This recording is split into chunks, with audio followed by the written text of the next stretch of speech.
Assalamualaikum warahmatullahi wabarakatuh. Alhamdulillah, அல்லாஹ்வுக்கு எல்லா புகழும். தமிழ்நாடு தௌஹீத் ஜமாத் மாநில தலைமையின் சார்பாக இந்த கல்வி அரங்கத்தில் நாம் அனைவரும் ஒன்று குழுமியிருக்கின்றோம்.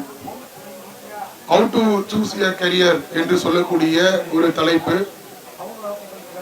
எனக்கேற்ற கல்வி எது? இந்த தலைப்பு எதற்காக என்று சொன்னால், இன்றைக்கு நிறைய பேருக்கு பாத்தீங்கன்னா எல்லாருமே படிச்சுக்கிட்டு இருக்கிறோம் அல்லது படிச்சு முடிச்சிருப்பாங்க. நான் ஏன் இந்த குரூப் எடுத்து படிச்சேன்னு எனக்கே தெரியல பாய், எதுக்காக நான் படிச்சேன்னு எனக்கே தெரியல, தெரியாதனமா நான் எடுத்துட்டேன் இப்படின்னு விழி பிதுங்கி நிக்கக்கூடியவங்க நிறைய பேர். இவங்க யாருன்னு சொன்னா படிச்சுக்கிட்டு இருக்கிறவங்க. குரூப்பை எடுக்கிறதுக்கு முன்னாடி நிறைய பேர் இருப்பாங்க, அடுத்து என்ன பண்ண போறோன்னே தெரியாது, அடுத்து எந்த குரூப் எடுக்கணும் அப்படிங்கறதும் தெரியாது. அவங்கள அழைச்சு நீங்க என்ன குரூப் எடுக்க போற அப்படின்னு கேட்டா நிறைய பேர் என்ன சொல்லுவாங்கன்னா, என் ஃப்ரெண்ட்ஸ் என்ன குரூப் எடுக்கிறாங்களோ அந்த குரூப் நான் எடுத்துடுறேன் சார், என் ஃப்ரெண்டு சயின்ஸ் குரூப் எடுத்திருக்கா நானும் சயின்ஸ் குரூப் எடுத்துடுறேன்.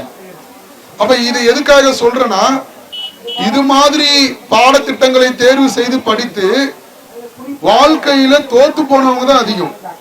உண்மையா இல்லையா? அவங்களுக்கு ஒரு திறமை இருக்கும்.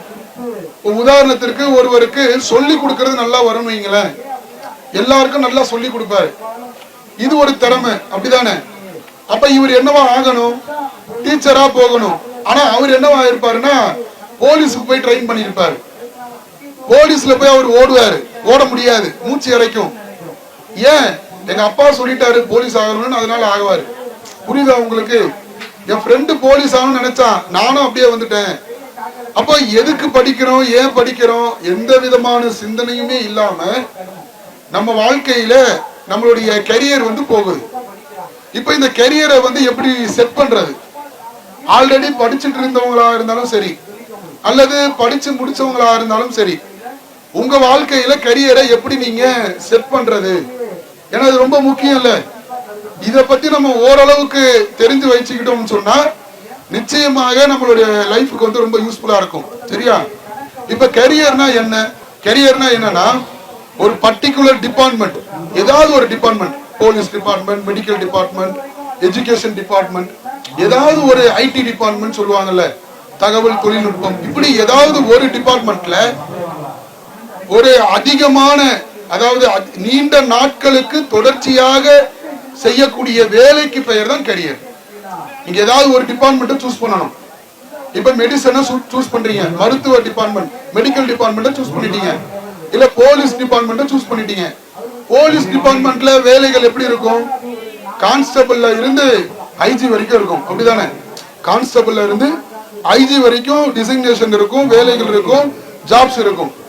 அதே மாதிரி மருத்துவம், மெடிக்கல் டிபார்ட்மெண்ட் உள்ள போயிட்டீங்கன்னா கம்பவுண்டர்ல இருந்து டீன் வரைக்கும் இருப்பாங்க, அப்படிதானே? டீன், ஆர்எம்ஓ, சர்ஜரியனு, specialist doctors, nurse, lab technician, இப்படி நிறைய பேர் இருப்பாங்களா? இருப்பாங்க. கரியர்னா என்னன்னு புரியுதா உங்களுக்கு? அப்போ ஒரு டிபார்ட்மெண்ட்டை நீங்க சூஸ் பண்ணணும். சூஸ் பண்ணிட்டு அந்த டிபார்ட்மெண்ட்ல நீண்ட நாட்கள் வேலை செய்வது. இப்போ உதாரணத்துக்கு சொல்றேன், ஒருத்தர் டீ கடை ஆரம்பிக்கிறாரு, ஒரு வருஷம் டீ கடையில வேலை பார்க்கிறாரு, அடுத்த வருஷம் பிரியாணி கடைக்கு வேலைக்கு சென்றாரு, அதுக்கு அடுத்த வருஷம் என்ன பண்றாரு? செப்பல் கடையில வேலைக்கு சென்றாரு. இப்ப இவர் வாழ்க்கையில கரியர்னு ஏதாவது இருக்குதா? இப்ப என்னன்னா வேலையை மாத்திக்கிட்டே இருக்கிறோம்ல, இதுக்கு பெயர் என்ன? இல்ல, கரியர் கிடையாது. ஒரு சரியான கரியர் கிடையாது. ஒரு கரெக்டான ஒரு கரியரை நம்ம சூஸ் பண்ணணும் அப்படின்னா நாம ஒரு டிபார்ட்மெண்ட்டை முடிவு பண்ணணும். நான் இந்த டிபார்ட்மெண்ட்ல தான் என்னுடைய மவுத்து வரைக்கும் நான் வேலை செய்ய போறேன். இப்ப லேடிஸா இருக்கிறாங்க, நான் ஒரு teacher, I will become a teacher அப்படின்னு ஒருத்தர் முடிவு பண்றாங்க, டிசைட் பண்றாங்க அப்படின்னு சொன்னா அவங்க என்ன செய்யணும்? டீச்சிங்ல உச்சகட்டம் என்ன? பிரின்சிபல். சோ பிரின்சிபல் ஆகிறதுக்கு என்னென்ன இருக்கு? கவர்மெண்ட் ஜாப்ல டீச்சிங் வேலை இருக்குதா இல்லையா? பிரைவேட்ல எவ்வளவு டீச்சிங் ஆப்பர்ச்சுனிட்டிஸ் இருக்கு? இப்படி நிறைய டீச்சிங்ல நிறைய வெரைட்டி இருக்கு. டியூஷன் எடுக்கலாமா இல்லையா? டீச்சர்னு உள்ள போயிட்டீங்கன்னா கவர்மெண்ட் ஜாப் ட்ரை பண்ணலாம், பிரைவேட் ஸ்கூல்ல ஒர்க் பண்ணலாம், ப்ரொஃபஸரா ஆகலாம், லெக்சரரா ஆகலாம், பிரின்சிபலா மாறலாம், ஸ்கூல் வீட்டில் உட்காந்து டியூஷன் எடுக்கலாம். பல வகையில பொருளாதாரத்தை நீங்கள் என்ன செய்ய முடியும், சம்பாதிக்க முடியும்.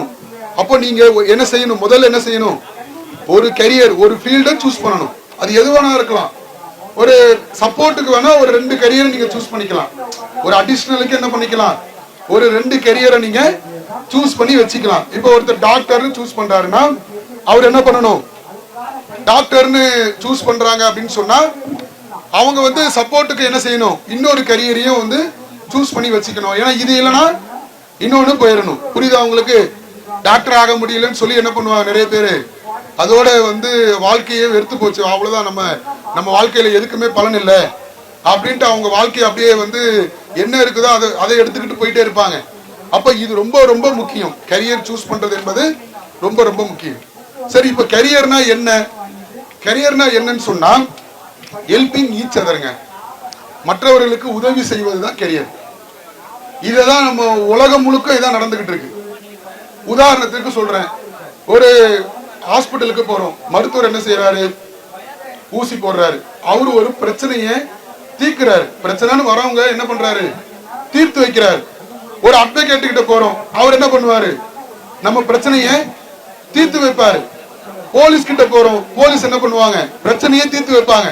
ஒரு டீச்சர் கிட்ட போறீங்க, ஒரு வாத்தியார் கிட்ட போறீங்க, வாத்தியார் என்ன பண்ணுவாரு, சொல்லி கொடுத்து நமக்கு என்ன பிரச்சனையோ அந்த பிரச்சனையை தீர்த்து வைப்பாங்க. ஒரு ஐடில ஒர்க் பண்ணக்கூடிய ஒரு சாஃப்ட்வேர் இன்ஜினியர் கிட்ட போறீங்க, அவர்கிட்ட போய் என்ன சொல்லுவீங்க, எனக்கு இந்த மாதிரி ஒரு வெப் வந்து டிசைனிங் பண்ணணும் சொல்லுவீங்களா? அது உங்களுடைய பிரச்சனை, உங்களுக்கு அதுல தேவை இருக்கு. கரெக்டா? ஒரு வெப் டிசைனிங் பண்ணணும், ஒரு வெப்சைட் ஒன்று உருவாக்கணுமா? அதுக்கு யார் தேவைப்படுவா? வெப்சைட்டை உருவாக்குறது யார் தேவைப்படுவா? சாஃப்ட்வேர் படிச்சவங்க, அப்படிதானே?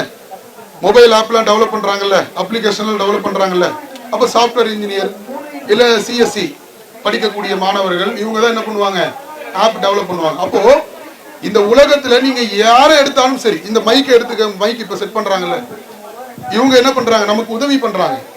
இந்த ஒலிபெருக்கியை அதிகப்படுத்தி நமக்கு என்ன செய்யறாங்க, உதவி செய்யறாங்க. அது மாதிரி உங்களுடைய வாழ்க்கையில நீங்க மற்றவர்களுக்கு என்ன மாதிரியான உதவிகள் செய்ய போறீங்க, புரியுதா? உங்க வாழ்க்கையில மற்றவர்களுக்கு என்ன மாதிரியான ஹெல்ப் பண்ண போறீங்க, உதவி பண்ண போறீங்க, அதுதான் வந்து என்னது, கரியர் அப்படின்னு சொல்லுவாங்க. இப்ப நீங்க டீச்சர் ஆயிட்டீங்கன்னா நீங்க என்ன பண்ண போறீங்க, டீச்சர் ஆகி நிறைய மாணவர்களுக்கு சொல்லி தர போறீங்க. அப்ப மற்றவர்களுக்கு நீங்கள் செய்யக்கூடிய உதவி. அப்ப கரியருடைய ஷார்ட் ஃபார்ம் என்ன, ஹெல்பிங் ஈச் அதர், மற்றவர்களுக்கு நாம செய்யக்கூடிய உதவிதான். அப்ப உதவி செய்யும் போது நம்ம என்ன செய்யறோம், நம்ம நேரத்தை செலவு பண்றதுனால கொஞ்சம் பொருளாதாரத்தை வாங்கிக்கிறோமா, பொருளாதாரத்தை கொஞ்சம் வாங்கிக்கிறோம். அப்போ career is helping each other. இதுல 2 விஷயத்தை நம்ம செய்வோம். அந்த கரியரை சூஸ் பண்றதுனால 2 விஷயத்தை செய்வோம். ஒண்ணு, பிரச்சனையை தீர்ப்போம். என்ன பிரச்சனையோ, ப்ராப்ளம் சால்விங். பிரச்சனையை நீங்க தீர்த்துட்டீங்கன்னா அதுதான் உங்களுக்கான கரியர். பிரச்சனையை உங்களால தீர்க்க முடியலன்னா இன்னும் அந்த துறையில் உங்களுக்கு அறிவு இல்லை, அல்லது அறிவை நீங்கள் வளர்த்து கொள்ள வேண்டும். புரியுதா? இப்போ நீங்க மற்றவர்களுக்கு சொல்லி தரணும், இது ஒரு பிரச்சனை. ஏன்னா இன்னைக்கு சொல்லி தரக்கூடிய சிறந்த வாத்தியார் வந்து ரொம்ப ரொம்ப கம்மி. உண்மையா? நல்ல கிளாஸ் எடுக்கிற வாத்தியார் கம்மி தானே. அப்போ நான் என்ன செய்ய போறேன், ஒரு சிறந்த ஆசிரியரா மாறி எல்லாருக்கும் டீச் பண்ண போறேன் அப்படின்னு நீங்க முடிவு பண்ணிட்டீங்க. இப்ப நீங்க அந்த டீச்சிங் ப்ரொஃபஷனலுக்குள்ள போயிட்டீங்க, உங்களுக்கு ஒரு சம்மு போட தெரியல. அப்ப நீங்க யாரு, சரியான வாத்தியார் கிடையாது. அப்ப நீங்க என்ன பண்ணணும், உங்க திறமைய வளர்த்துக்கணும். வளர்த்துக்கிட்டாதான் அந்த துறையில நீங்கள் பெரிய ஆக முடியும்.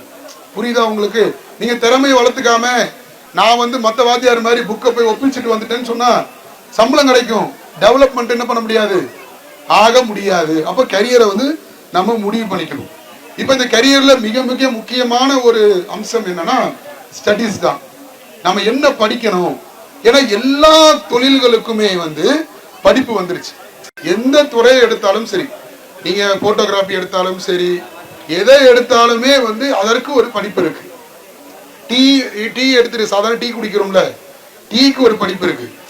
கோயம்புத்தூர்ல டீ அகாடமி அப்படின்னு சொல்லுவாங்க. டி அகாடமி கோயம்புத்தூர்ல ஒரு இன்ஸ்டிடியூட் இருக்கு. நீங்க பிஎஸ்சி பாட்டனி படிச்சீங்கன்னா டி சம்பந்தப்பட்ட ஒரு கோர்ஸ் வச்சிருக்காங்க, பிஜி டிப்ளமா கோர்ஸ், 2 வருஷம் படிப்பு இருக்கு. அதை எடுத்து படிச்சீங்கன்னு வைங்க, டீ எப்படி பண்றது, டீல என்னென்னலாம் கலக்கணும், இப்படி நீங்க அதை பத்தியும் படிப்பீங்க. இதுல வந்து நீங்க கவர்மெண்ட் எக்ஸாம் எழுதுனீங்கன்னு வைங்க, டீ போர்ட் ஆஃப் இந்தியா அப்படின்னு ஒரு வெப்சைட் இருக்கு, அது உள்ள போய் நீங்க கவர்மெண்ட் எக்ஸாம் எழுதுனீங்கன்னு சொன்னா உங்களுக்கு என்ன ஆகும்னா, இந்த மலை பிரதேசங்கள் இருக்குல்ல, ஊட்டி, கொடைக்கானல், மூணார், இது மாதிரியான இடங்கள்ல வந்து உங்களுக்கு கவர்மெண்ட் ஜாப் கிடைக்கும். அந்த தேயிலை தோட்டத்தை பராமரிக்கக்கூடிய ஒரு வேலையை உங்களுக்கு கொடுத்துருவாங்க. நீங்க போய் வெட்டிக்கிட்டு இருக்க மாட்டீங்க, உங்களுக்கு கீழே ஆள் இருப்பாங்க, நீங்க மேனேஜ்மெண்ட் பண்ணி தான் பண்ணுவீங்க. இது ஒரு கவர்மெண்ட் ஜாப் இருக்கு.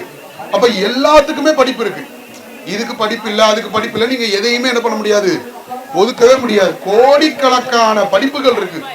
நீங்க எந்த வேலையை செய்யணும்ன்றத முதல்ல டிசைட் பண்ணணும். முதல்ல என்ன பண்ணணும், டிபார்ட்மெண்ட்டை சூஸ் பண்ணணும். எழுதிக்கிங்க. ஃபர்ஸ்ட் நீங்கள் சூஸ் பண்ண வேண்டியது, நான் நாளை எந்த துறையில் எந்த இடத்தில் என்ன வேலை செய்ய போகிறேன். வேலையை பேஸ் பண்ணி தான் உங்களுக்கு படிப்பு இருக்கு. நல்லா புரிஞ்சுக்கிங்க. படிக்கிறது என்ன கிடைக்குதோ அதை படிச்சுட்டு அதுக்கப்புறம் வேலை செய்யணும்னு சொன்னா உங்களுக்கு பிடிக்காத வேலை அங்க இருக்கும். நீங்க ஒரு படிப்பை எடுத்து படிச்சிருவீங்க, ஆனா உங்களுக்கு பிடிக்காத ஒரு வேலை அங்க கொடுப்பான். என்ன பண்ணுவோம், மறுபடியும் போய் ஃபர்ஸ்ட்ல இருந்து படிக்க முடியுமா? முடியாது. அப்ப நீங்க முதல்ல என்ன செய்யணும், என்ன வேலை செய்ய போறோம், எந்த துறையில வேலை செய்ய போறோம், சூஸ் யுவர் டிபார்ட்மெண்ட். இதை பேஸ் பண்ணி தான் நீங்க படிப்பை தேர்வு செய்யணும். இதை முதல்ல நாம விளங்கிக்கணும். அடுத்து பாத்தீங்கன்னா எல்லாருமே என்ன பண்ணுவாங்கன்னா, இன்ஜினியரிங், எம்பிபிஎஸ் இதுல தான் போய் விழுவாங்க. இன்னைக்கு வந்து பாத்தீங்கன்னா 70% பேர், 100 பேர் எடுத்தோம்னா 70 பேர் யாரு, இன்ஜினியரிங், எம்பிபிஎஸ், சிஎஸ்சி. இன்ஜினியரிங்ல சிஎஸ்சி தான் நிறைய எடுப்பாங்க. யாருக்கெல்லாம் இங்க கம்ப்யூட்டர் சயின்ஸ் படிக்கணும்னு ஆசை? 1 2 3. சரி, கம்ப்யூட்டர் சயின்ஸ் எடுத்துட்டோம்னா நிறைய பேர் வந்துருவாங்க. கம்ப்யூட்டர் சயின்ஸ் எடுத்துட்டோம் அப்படின்னா நிறைய பேர் வந்து படிப்பாங்க. ஆனா வந்து ஏன் நிறைய பேர் படிக்கிறாங்க யாருக்கா தெரியுமா? ஏன் கம்ப்யூட்டர் சயின்ஸ் குரூப் நிறைய பேர் எடுக்கிறாங்க? கஷ்டம் இல்லாத வேலை, சொகுசான வேலை. முதல்ல நம்ம விளங்கிக்கணும், நாம ஒன்றை ஆழமாக கற்றுக்கொள்ள வேண்டும் என்றால் சொகுசா முதல்ல நம்ம இருக்கவே கூடாது. நம்ம எந்த அளவுக்கு சொகுசா இருக்கிறோமோ அவ்வளவுக்கு அவ்வளவு நம்ம உருப்படாம போயிடுவோம். ஏன் இதை சொல்றேன், இன்றைக்கு ஐடி வந்து ஒரு சிறந்த உதாரணம். சாட் ஜிபிடி எத்தனை பேர் யூஸ் பண்றீங்க? ChatGPT 1 2 3. சரி, எல்லாரும் சாட் ஜிபிடி யூஸ் பண்றீங்க. எத்தனை பேர் சப்ஸ்கிரிப்ஷன் பண்ணி யூஸ் பண்றீங்க? சப்ஸ்கிரிப்ஷன் யாருமே சப்ஸ்கிரிப்ஷன் யூஸ் பண்றது இல்ல. சப்ஸ்கிரிப்ஷன் வந்து 400 ரூபாய். சாட் ஜிபிடி யூஸ் பண்றதுக்கு 400 ரூபாய் பெய்டு வெர்ஷன். நீங்க வந்து பெய்டு வெர்ஷன் யூஸ் பண்ணாம ஃப்ரீ வெர்ஷன் யூஸ் பண்ணீங்கன்னா 1 இயர் டிலே இன்ஃபர்மேஷன் தான் உங்களுக்கு கொடுக்கும். சாட் ஜிபிடில ஒரு டேட்டா போடுறீங்கன்னு வைங்க, 1 இயர் டிலே, அதாவது 1 இயருக்கு முன்னாடி என்ன டேட்டாவோ அந்த டேட்டா உங்களுக்கு ஏஐ வழங்கும். அதே நீங்க காசு கட்டி யூஸ் பண்ணீங்கன்னு வைங்க, கரண்ட்ல உள்ள அப்டேட் உங்களுக்கு கொடுக்கும். சரியா? இப்ப காசு ஒரு ஆள் 400 ரூபாய் கட்டுறாருன்னு வைங்களேன். உதாரணத்துக்கு இந்தியாவில் 140 கோடி பேர் இருக்கிறோம். இப்ப 40 கோடி பேர் யூஸ் பண்றாங்கன்னு வச்சுக்கோ. 100 கோடி பேரை விட்டுருங்க, 100 கோடி பேரை விட்டுருங்க, 40 கோடி பேர் சாட் ஜிபிடி யூஸ் பண்றாங்கன்னு வைங்க. இப்ப எவ்வளவு அமௌண்ட் வரும்? யார் உருவாக்குனாங்க தெரியுமா? சாட் ஜிபிடிய யார் உருவாக்குனா? அமெரிக்கா. சரியா? அமெரிக்காக்காரன் சாட் ஜிபிடிய இந்தியாவில் சேல்ஸ் பண்றான். 40 கோடி பேர் சாட் ஜிபிடியை யூஸ் பண்ணாங்கன்னா ஒரு ஆளுக்கு 400 ரூபான்னு நீங்க கணக்கு பண்ணுங்க. ஒரு மாசத்துக்கு, ஒரு வருஷத்துக்கு எவ்வளவு சம்பாதிப்பான்? கோடி கணக்கில் சம்பாதிப்பானா? இதே சாட் ஜிபிடிய இந்தியாவில் இருக்கிற ஒருத்தர் உருவாக்குனாருன்னு வைங்க, இந்தியாவுடைய பொருளாதாரம் முன்னேறுமா முன்னேறாதா? முன்னேறுமா முன்னேறாதா? சோ இவ்வளவுதான் கான்செப்ட். அப்ப நாம வந்து ஐடி நம்ம போறோம். ஏன் ஐடி நம்ம போறோம்னா சொகுசான வாழ்க்கை. அமெரிக்காக்காரன் யூஎஸ் காரன் என்ன பண்றான்? பர்ப்ளெக்சிட்டி அரவிந்த் சீனிவாசன் உருவாக்குனது. ஆனா அவர் வந்து கோ ஃபவுண்டர் தான். சரிங்களா? மெயின் ஃபவுண்டரும் இருக்காங்க, கோ ஃபவுண்டர். அவங்க இன்டர்ன்ஷிப் முடிச்சு பண்ணாங்க. அது அவர் எதுக்கு சொல்றாருன்னா, இந்தியன் பீப்புள் ஒருத்தர் உருவாக்குனது தான் பர்ப்ளெக்சிட்டின்னு சொல்லி சொல்றாங்க. ஒரே ஒரு ஆள் இருந்தா போதுமா? ஒரே ஒரு ஆள் இருந்தா போதுமா? இந்தியா மொத்தம் 140 கோடி பேருக்கு ஒரே ஒரு ஆள் ஏஐ ஐடி இண்டஸ்ட்ரியில டெவலப் ஆகி ஒரு சாஃப்ட்வேர் கண்டுபிடிச்சா போதுமா? இந்தியாவில் எவ்வளவு பேர் இருக்கிறோம்? அப்ப சிந்திச்சு பாருங்க. அப்ப இவ்வளவு பேர் இருக்கிறோம். அப்ப நம்ம என்னவா ஆகணும்னு சொன்னா தொழில் முனைவோராக ஆகணும். என்னுடைய கரியர்ல மிக முக்கியமான ஒரு விஷயம் என்னன்னா, படிச்சு முடிச்சு நான் வேலைக்கு போக கூடாது. படிச்சு முடிச்சு நான் என்ன செய்யணும்? தொழில் செய்யணும். படிப்பு சார்ந்த தொழில் செய்யக்கூடிய தொழில் முனைவராக நான் ஆக வேண்டும். ஆண்டர்பிரினர்ஷிப்பா நான் மாறணும். இப்ப ஆண்டர்பிரினர்ஷிப்னா எத்தனை பேருக்கு தெரியும்? ஆண்டர்பிரினர்ஷிப்னா என்ன? சரி, மக்களுக்கு தேவை எதுன்னு தெரிஞ்சுக்கிட்டு அதை வந்து பிசினஸா பண்றது, அப்படிதானே? சரி, அப்ப பிசினஸ் மேனுக்கு என்ன சொல்லுவோம்? பிசினஸ் மேன்னா என்ன? ஏற்கனவே செய்ய தொழிலை திரும்ப செய்யறது. இப்ப உதாரணத்துக்கு சொல்றதா இருந்தா, ஒருத்தர் டீ கடை போடுறான்னு வைங்க. இப்ப நான் டீ கடை போடுறேன், என்னைய பார்த்து இன்னொருத்தர் டீ கடை போடுறாரு. இப்ப இதுக்கு பேர் வந்து பிசினஸ் மேன். இவர் ஒரு வியாபாரி. சரிங்களா? இப்ப நான் வந்து டீ கடை போட்டுட்டேன், என்ன பார்த்து இவர் என்ன பண்றாருன்னா டீ கடையை வேற மாதிரி வியாபாரம் பண்றாரு. டீ ஷர்ட்லாம் போட்டு, கேப்லாம் போட்டு, டூ வீலர்ல டீயை வச்சு அது ஒரு பயங்கரமா டெக்கரேட் பண்ணி பயங்கரமா பண்றாரு. இவருக்கு பெயர் வந்து ஆண்டர்பிரினர்ஷிப் அப்படின்னு சொல்லுவாங்க, ஆண்டர்பிரினர் அப்படின்னு சொல்லுவாங்க. இப்ப இந்த ஆண்டர்பிரினர் வந்து இந்தியாவுல அதிகமான பேர் தேவைப்படுகிறார்கள். நாம என்ன செய்யறோம்? படிச்சுட்டு வேலைக்கு போகணும்னு நினைக்கிறோம். வேலைக்கு நீங்க எப்போ வேணாலும் போய்க்கலாங்க. 10 வருஷம் கழிச்சு கூட நீங்க வேலைக்கு போகலாம். உங்களை வந்து என்ன செய்ய மாட்டான், ஏன் இத்தனை வருஷம் நீ வேலை செய்யாம இருந்துன்னு கேட்க மாட்டான்.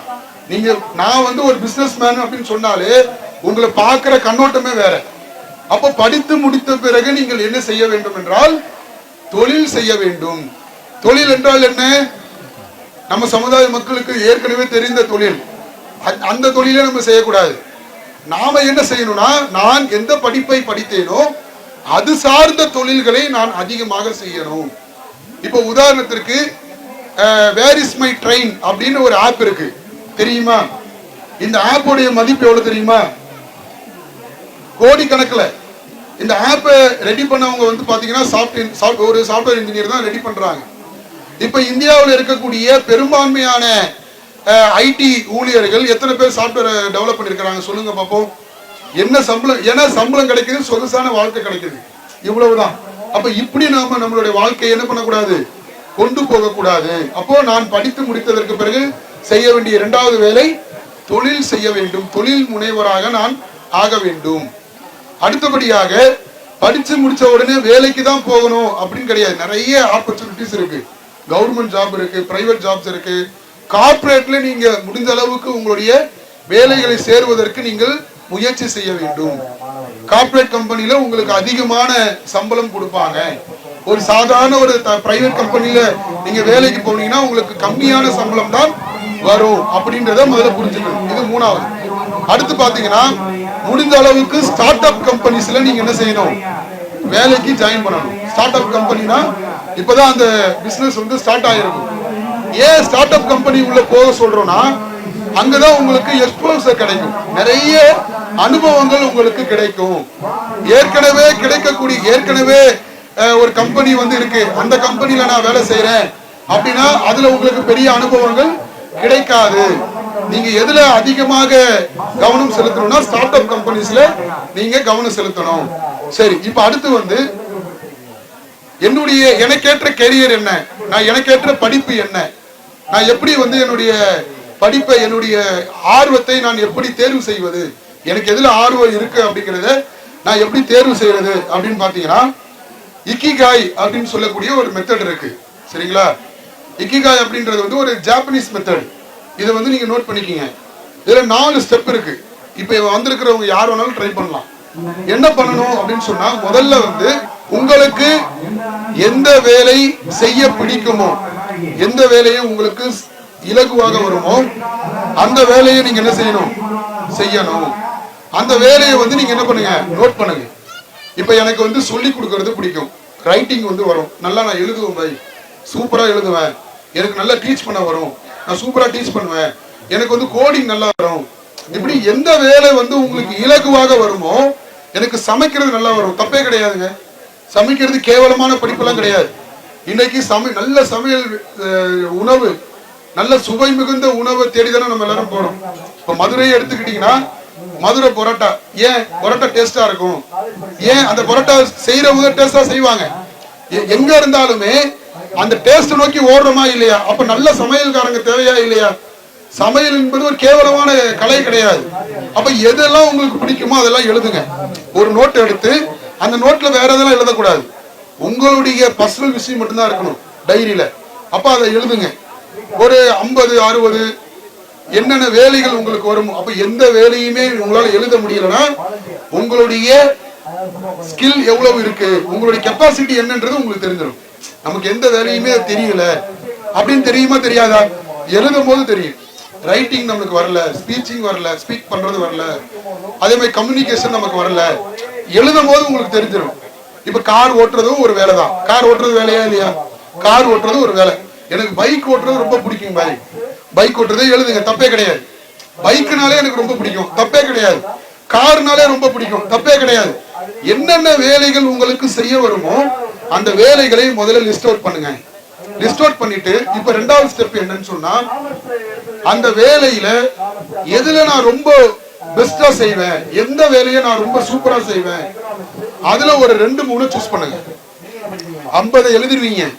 50ல எந்த வேலையை நான் ரொம்ப பெஸ்டா செய்வேனோ அதை நீங்க சூஸ் பண்ணுங்க.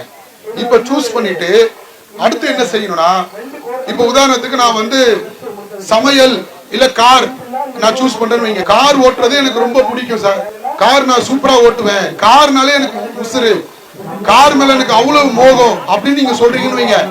உதாரணத்துக்கு ஒரு சப்ஜெக்ட் நீங்க சூஸ் பண்றீங்க அப்படின்னு சொன்னா, இந்த காரை பத்தி உலகத்திற்கு என்னென்ன தேவைகள் இருக்கு, இந்த கார்னால உலகத்துக்கு தேவை இருக்கா இல்லையா? கண்டிப்பாக தேவை இருக்கு. ஒரு டிரைவர் வேணுமா வேணாமா? எத்தனை பேர் கார் ஓட்ட தெரியாம இருக்கிறாங்க? யோசிச்சு பாருங்க. எவ்வளவு பேருக்கு கார் ஓட்ட வரல இப்போ வரைக்கும். எனக்கு கூட கார் ஓட்ட தெரியாது. கார் ஓட்ட தெரியாதவங்க நிறைய பேர் இருக்கிறாங்க. டிரைவர் நிறைய பேருக்கு தேவைப்படுது. அதே மாதிரி புதுசா காரை டிசைன் பண்றாங்களா இல்லையா? காருக்கு ரிவ்யூ கொடுக்கறாங்களா இல்லையா? எவ்வளவு ஜாப் ஆப்பர்ச்சுனிட்டி பாருங்க. அப்ப காருன்னு நீங்க எடுத்துட்டீங்கன்னா உலகத்திற்கு என்ன தேவை? எனக்கு கார் ரொம்ப பிடிக்கும், இந்த கார் வைத்து இந்த உலகத்திற்கு என்ன தேவை அப்படின்னு சூஸ் பண்ணணும். சூஸ் பண்ணிட்டு அந்த வேலையை நான் செய்தால் எனக்கு பணம் கிடைக்குமா, சம்பளம் கிடைக்குமா அப்படின்னு போயிடணும். இப்போ 4 ஸ்டெப். முதல்ல என்னென்ன வேலைகள் செய்ய வரும், 2வது அந்த வேலையில் சிறந்த வேலை எது அதை சூஸ் பண்றது, 3வது அதன் மூலமாக இந்த உலகத்திற்கு ஏதாவது தேவை இருக்கா, 4வது அதை செஞ்சா எனக்கு காசு வருமா. அப்ப இந்த மாதிரியாக நாம நம்மளுடைய துறையை தேர்வு செய்யணும். இப்படி நீங்க துறையை தேர்வு செய்து விட்டீர்கள் என்றால் நிச்சயமாக நீங்க எதை உங்களுக்கு பிடிச்சதோ அதை தான் நீங்க தேர்வு செய்வீங்க. கரெக்டா? எது உங்களுக்கு பிடிச்சதோ எது உங்களுக்கு வருமோ அதை தான் நீங்க தேர்வு செஞ்சிருப்பீங்க. அது சார்ந்த படிப்புகள் நிறைய இருக்கு, ஏகப்பட்ட படிப்புகள் இருக்கு. அதுல நாம தேர்வு செய்து அந்த படிப்பை நாம சிறந்த முறையில படித்தோமே ஆனால் நிச்சயமாக நம்ம வாழ்க்கை வந்து நமக்கு பிடிச்ச மாதிரி இருக்கும். அப்படிதானே? சாட்டிஸ்பாக்சன் ரொம்ப முக்கியமா இல்லையா? 1 லட்சம் ரூபாய் சம்பளம் கொடுப்பாங்க ஒரு ஐடி ஊழியருக்கு. 1 லட்சம் ரூபாய் சம்பளம் கொடுப்பாங்க, ஆனா சாட்டிஸ்பாக்சன் இருக்காது, ஜாப் சாட்டிஸ்பாக்சன் இருக்காது. ஏன்? அடிமை மாதிரி நடத்துவாங்க, கேவலமா நடத்துவாங்க, அவனை ஒரு அடிமை மாதிரி நடத்துவாங்க. எந்த நேரமும் அவனுக்கே வேலை செய்யற மாதிரியான ஒரு நிலை ஏற்படுதா இல்லையா? அப்போ இந்த ஜாப் சாட்டிஸ்பாக்சன் என்பது ரொம்ப முக்கியம்.